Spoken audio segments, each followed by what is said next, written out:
going on, boys? This is me, Pat's Burnies for the Patrick. This is a message going back out to Bumby Fancy fellas. Boys, the last day when Pat's Paddy's Martin came up and broke a glass of Francie Canty's Tom's head, the next day Francie Canty's Francie rang me and he said to me, where does he stand with us in this argument?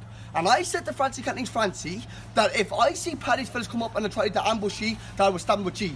And I said if I see ye come up to ambush them, then I will stand with them. I couldn't be no fairer than that. Bumby was Bumby. I didn't care who won, but I wasn't at no sides be outnumbered. And that was it. I was only making up for the numbers.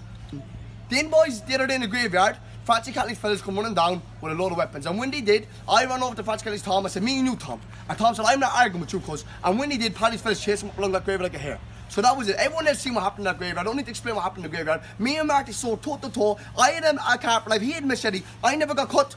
He never got cut. But I had to get in close, and he was running like a big dog. So to be honest with you, he never thought much of us, boys, and we never thought much of you. There was 6 of you, there was 3 of us, and we ran you up along that graveyard like hares. So that was it.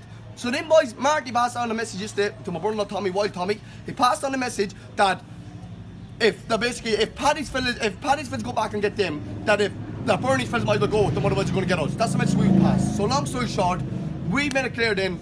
I rang Francie Canty's Fancy and I asked Francie Canty's Fancy, the fella that rang me in the beginning, I rang him and I said, Francie, what was with that message? I said, because the last time, Francie, I told you this. So don't act like you're shocked. I told you this. And it ends up, Francie wouldn't let me talk on the phone. I had it all on record so I could show all the neutral men what he said. And Francie wouldn't let me talk on the phone and he said, you might as well stand with Paddy's fellas, and he hung up that phone. Well, that's fair enough then, Francie. If you want us to stand with Paddy's fellas, that's no bother. If you want Francie, you're not outnumbering Paddy's fellas. If you want Francie to link up today, that is no bother. We link up in Hamel where you live, Francie. No, sorry, you got run out of there. If you want to meet up in Edgewood where we live, that's no bother. Or any part of London you want to meet, Francie, with your fat arse that size, I will make you pick lead out that arse, Francie. Is that fair enough for you? So get back to us where you want to meet. If not, sit off the WhatsApp. I know that Cut Marty said that he's going to give us. I will give him and I will give you again. You go for nothing, fat boy.